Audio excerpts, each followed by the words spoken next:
The long-awaited reunion between Theresa Caputo and her ex-husband Larry Caputo took place in a chilly, desolate prison cell. When Theresa saw Larry standing in front of her, all of her inner power gave out. Immediately, tears filled his eyes. Holding Larry's hands tightly, he walked slowly forward and stated, "Larry, you are not alone. I am here. I'll file an appeal on your behalf with the High Court. I will do whatever it takes to free you." Larry's eyes were full with silent tears, and Theresa's voice was shaking. The room seemed to be silently filled with the years of their partnership, their love, and their unsaid words. Theresa, unable to think of anything else, finally started crying. She carefully made her way back to the jail entrance, her eyes watering, her breath trembling, her heart heavy. In his thoughts, a door filled with both love and agony closed as the actual door did. Theresa kept thinking, "I will bring Larry back, no matter what," as she downed the jail stairs. Theresa Caputo exited the dark SUV, her coat wrapping over her shoulders as the freezing wind sliced across the jail yard. As though the world itself could sense how heavy her heart was, the sky above was dreary and covered in layers of gray clouds. She never thought she would go back there, and no loved one should be here. However, she wasn't a public person or a TV medium today. She was just a woman standing up for someone she had loved and still loved. Fluorescent white light filled the halls of the high-security prison. Theresa's chilly shoes clattered with each step she made. She was led by a correctional officer through heavy doors, short hallways, and metal detectors before coming to a halt before a tiny visitation cell. The door was unlocked by the police. Theresa entered the room. Her throat tightened around her breath. She had never seen an older, thinner, and more life-burdened Larry Caputo before. His posture bore the weight of a man caught too long between silence, time, and guilt, and his hair had turned gray at the edges. He raised his head. All of their shared memories, the years of marriage, the heartache of being apart, the family dinners, the arguments, the laughter, the holidays, and all the private moments no one else ever saw, came flooding back in that one look. Her heart broke at once. She moved forward slowly at first, then more quickly as the emotion overcame her. Before she could think, her hands went out. His hands were cold when she touched them, as chilly as the surrounding walls, but well known, so familiar, yet so painful. "Larry," she broke off. "I'm here, Larry, so you're not alone." Tears welled up in his eyes, the silent, unwanted tears of a man who had suppressed his emotions for too long. He said, "You shouldn't have come. You didn't have to witness me in this state." But Theresa shook her head, increasing her grip on his hands. "No, I had to come. I had to look into your eyes and tell you, I'm not letting this be the end. I'll file an appeal on your behalf with the High Court. I don't care how long it takes. I will free you, no matter what." Larry lowered his gaze, overwhelmed. The words seemed to penetrate through the wall he created inside himself. He breathed deeply, a shaky breath. "Theresa," he murmured again, softer this time. "It's been so long. You didn't owe me anything? After everything? Why are you doing this?" She swallowed heavily. The answer wasn't simple, but it was honest. "Because," she said, "I never stopped caring about you.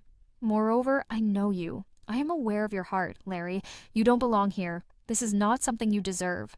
They were surrounded by stillness, not just any silence, but a silence that contained all of the things that had been kept silent over the years. Everything hung in the chilly, tight air. Their love, their faults, their shared dreams, their remorse, their memories. At that moment, Larry's tears came down his cheeks in slow, silent drops. Theresa reached up and delicately caressed his arm as he turned slightly away to conceal them. "It's all right," she whispered. "You don't need to act fake around me." Their time was nearly up, the guard indicated. Theresa felt her throat constrict. She gave Larry, her friend, her ex-husband, her once-in-a-lifetime friend, one final glance. With a trembling but resolute voice, she declared, "I will bring you back. I swear to you, I will bring you home no matter the cost." Larry remained still, attempting to cling to the one glimmer of light she had just brought into his gloomy world. He simply gazed at her as if memorizing her face. Theresa took a hesitant step back. Her breathing was irregular, and her eyes were hazy.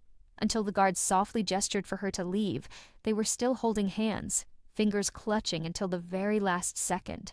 They parted their hands. The door shut. Something inside of her brutally cracked with that gentle metallic clang, like a door in her heart collapsing under the weight of grief and love. With each step becoming heavier than the last, she descended the prison stairs. Tears she could no longer fight clouded her vision. She kept saying to herself, "I'll bring Larry back. I'll do whatever it takes to get him back." The wind was as chilly outside as it had been when she had first come, but something had ignited within of her, an unquenchable, ferocious fire. But as the late afternoon sun sank behind the bleachers, the wind swept across Seaview High School's verdant soccer pitch. There was a slight cold in the air, and the sky was glowing a rich orange. There were players all over the field, whispering to each other, stretching their legs, and kicking soccer balls nervously. Not just any coach was what they were waiting for. They were anticipating her arrival. The Long Island medium herself, Theresa Caputo, was invited as a temporary motivational coach by the school board after Coach Harris unexpectedly became ill. With the championship match just 2 weeks away, no one knew what this meant, but the entire team was buzzing with a mixture of confusion and curiosity. There were those who questioned it. A few quietly wished for a miracle. Additionally, one player specifically prayed for more.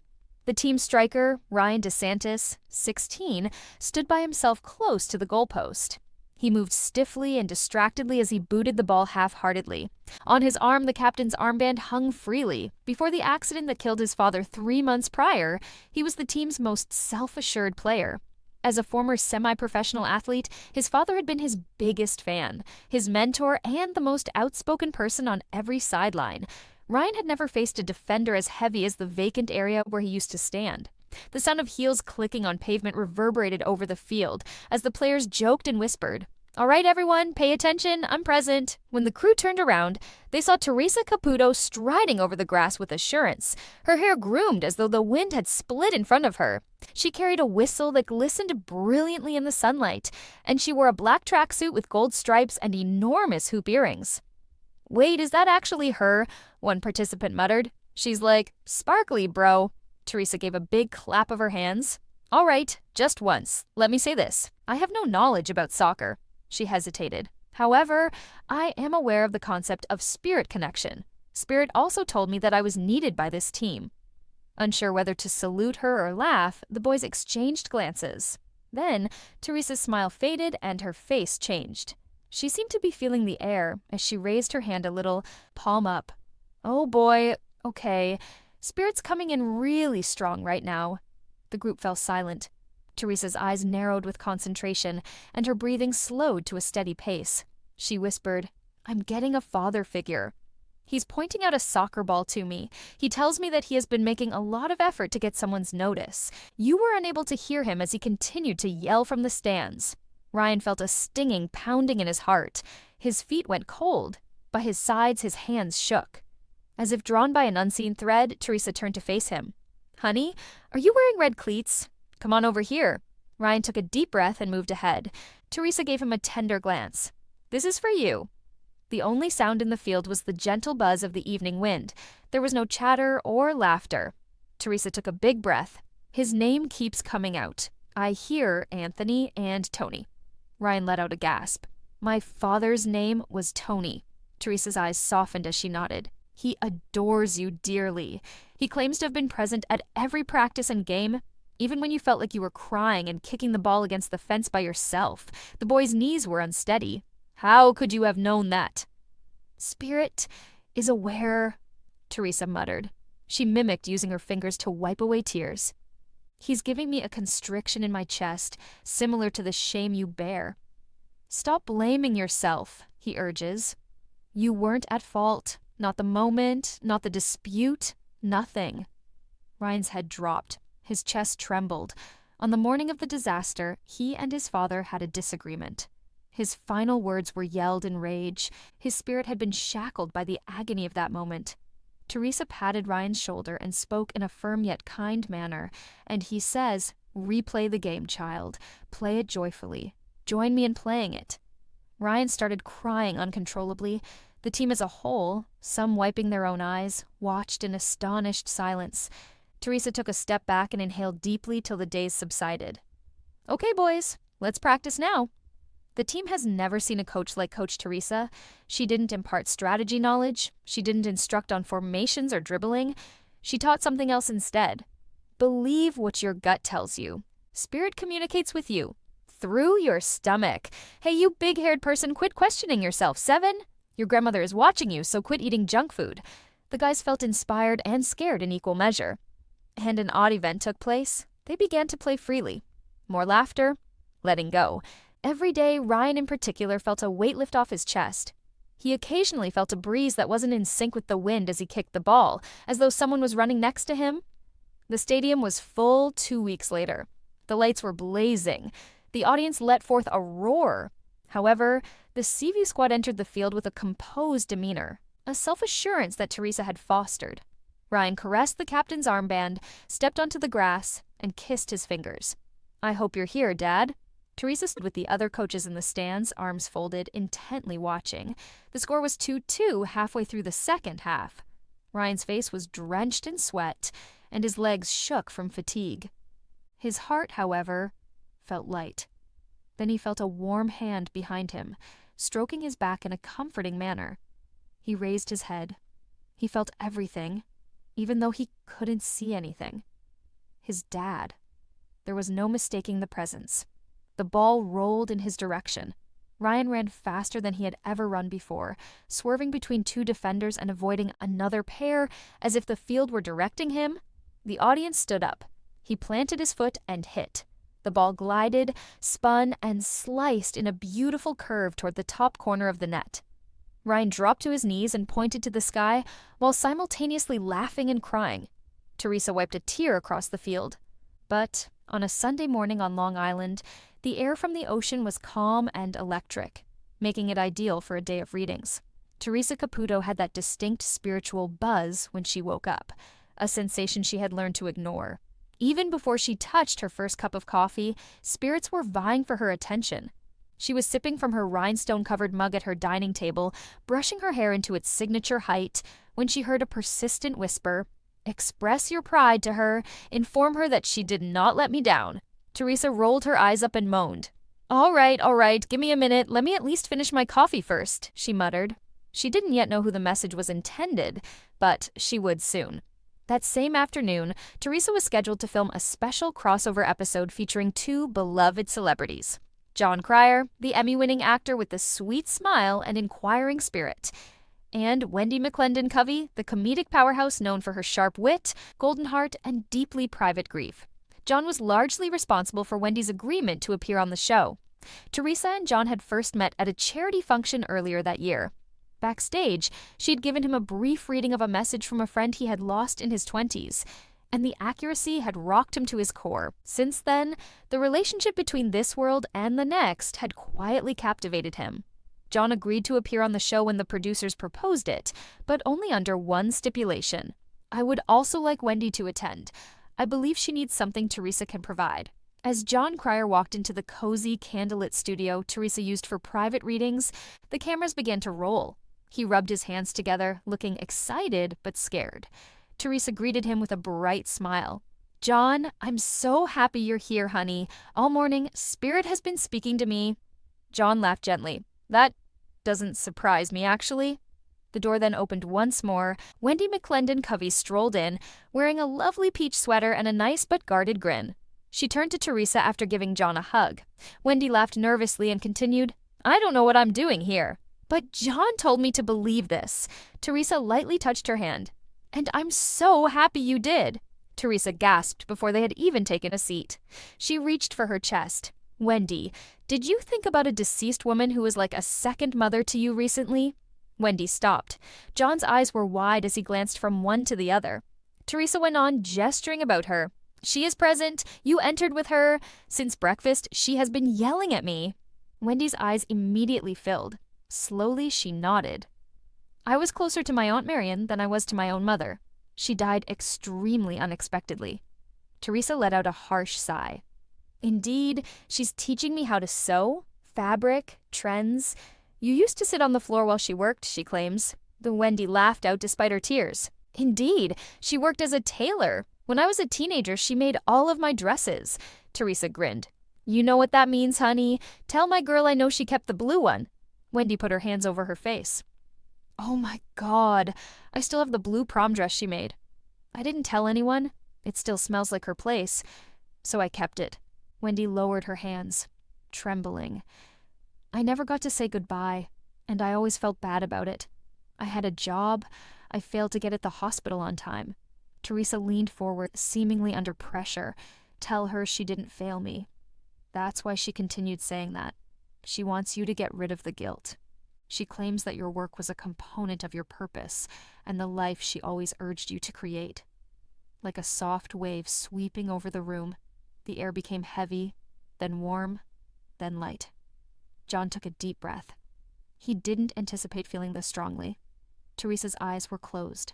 Her voice grew softer, changing in that manner that always indicated a spirit that agreed with what she was saying.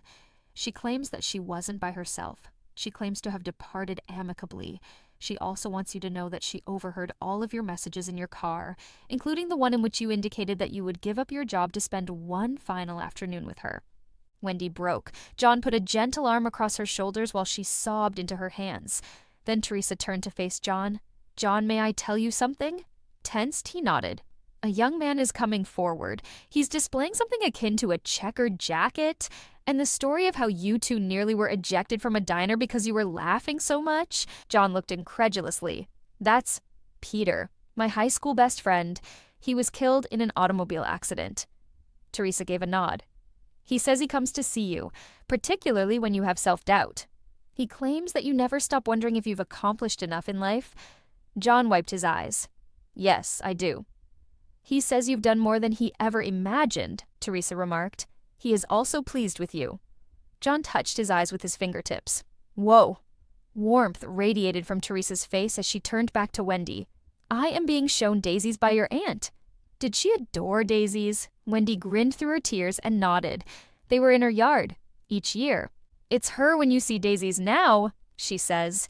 She is reminding you in small doses. You've been requesting a sign, she says. That's it then. Theresa then covered her heart with her hand. She adds that she enjoyed being your aunt. Above all, she claims that you brightened her life more than those clothes she made. Despite her tears, Wendy laughed. She used to say that I was her sunshine. Theresa muttered, Honey, she still calls you that. Everything fell silent, including the crew, the lights, and the cameras. The whole place seemed to stop, as if it were in between worlds. John, Wendy, and Theresa sat in silence after the reading to allow their feelings to subside. At last, Wendy took a long, trembling breath. I had no idea how much I needed that.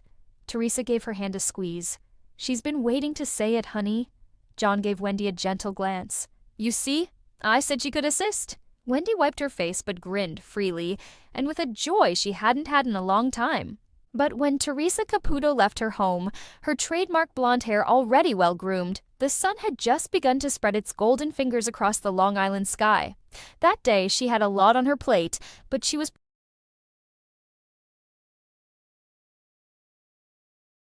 particularly focused on one appointment. The reading was not private. The session was not a group one. It was something quite else, something that even she was still not fully comprehending. Tomorrow's reading, it's for someone special, her aide had informed her the previous evening. They did not want us to make the public announcement. Who is it? Theresa inquired. A pause occurred. It's Bob Harper, the personal trainer, the guy from Biggest Loser. Theresa's brows were raised. She recalled seeing him on television, strong, charming, and kind, someone who had experienced personal health struggles. She knew very little else, though. Nevertheless, the instant she heard his name, something fluttered in her chest. Spirit had started to murmur already. Theresa entered a silent Manhattan filmmaking studio later that day. Only a small crew was there, but cameras had been set up. They desired an intimate setting for this. No major production, no bright lighting. She had been pulled since morning by Bob, Theresa, and whatever spirit it was. Bob Harper, dressed casually in pants and a fitting sweater, stood next to a small seating area. Theresa instantly saw through his nice smile, felt through it. He felt uneasy, incredibly anxious. Bob! Hello, my love, Theresa began as she entered with her typical cheerful demeanor. I appreciate you having me. Bob rubbed his hands together and laughed. I'm grateful. To be honest, I have no idea what to anticipate. This is unlike anything I have ever done. Theresa touched his arm and murmured, That's okay. Just keep your mind open. Everything that occurs has a purpose. They were seated opposite one another. Theresa immediately cocked her head, blinked multiple times, and let out a sharp sigh. Oh boy, they wasted no time at all. Bob stopped. Theresa touched her own chest. A strong father figure is taking the initiative. He is really demanding, extremely protective. He says, That's my boy, repeatedly. That's my guy. Bob opened his mouth. He lost the color in his face. Theresa gave a slow nod. Did your father die unexpectedly? Or out of the blue? Bob's voice cracked as he swallowed. My dad passed away from a heart attack. He was just 54 years old. Theresa put her hand to her chest. I can feel this tightening right here because of him. That instant. You weren't present when it occurred, he claims. Is that accurate? Bob said in a shaky voice. I wasn't. I was unable to say farewell. Leaning forward, Theresa spoke in a steady yet gentle tone. He's suggesting you've been carrying guilt for years, sweetie. Spirit is showing me that day again and over again. You believe you ought to have noticed the indications. You believe you ought to have stopped it. Bob put his palm over his mouth. His eyes sparkled. Theresa went on, led by the unseen presence that pervaded the space. Tell him to stop punishing himself, he says. I was proud of him every single day, even the days he believed he failed me. Tears finally flowed down Bob's cheeks. Theresa wiped her own eyes. Oh my God, he just showed me something. He's showing me a young version of you, like 10, 11. You're playing sports, baseball, something related to running. Bob's laughter was stifled. Keep track. I participated in track and field. Every meet was attended by my parents. Indeed, he's showing me him clapping, yelling louder than any other parent. He's saying, I wasn't embarrassed. I was proud. Bob's shoulders shook as he buried his face once more. I used to joke that he embarrassed me because he always cheered so loudly, Theresa grinned. Tell him I'd humiliate him again if I could, he says. There was a calm hush between them. The reading didn't end there either. Theresa took another strong breath. Bob, he's also talking about your heart. Physically, not emotionally. Have you experienced a cardiac event? Bob gave a slow nod. I suffered a severe heart attack. I was very almost dead. Theresa gestured up. I was there. Your father is saying. He shows me you laying in the hospital bed with equipment all around you while he holds your hand and says, I kept you here. He claims that he wasn't prepared to let you go. You still had work to do, he says. Bob's expression twisted. He grabbed a piece of Kleenex. How I made it through that day is a mystery to me. Really? I was told by doctors that it was a miracle. Theresa started crying too. Sweetheart, sometimes miracles are the result of someone's father pulling strings. She stopped, hearing a presence that only she could perceive. He wishes to discuss forgiveness. Not of you, not of him. He claims that you didn't slow down sufficiently even after your heart attack. You put too much pressure on yourself. You suppress your feelings. My son believes that being strong entails carrying everything alone, he says. Bob's gaze shifted to his hands. That is true. Let people love you, he says. Allow others to assist you. Bob nodded carefully, taking in the information like a parent consoling a kid. Then an unforeseen event occurred, something that even Theresa had not encountered frequently. Theresa's tone grew softer. Bob is demonstrating a gift to me, something tangible. You still have something of his, but you hardly ever look at it. Bob blinked. A present? He's displaying a watch to me, an old one. Silver. Bob froze. My dad's watch? I have it stored in a drawer. I hardly ever touch it. Theresa gave a soft smile. He desires that you don it. Not every day, only occasionally. It will make you feel closer to him, he claims. Bob's breath came out shakily. It hasn't been possible for me to. I become too emotional over it. He wants you to do that for precisely that reason, Theresa said. He claims that even though you miss him, he hasn't missed a day of your life since he died.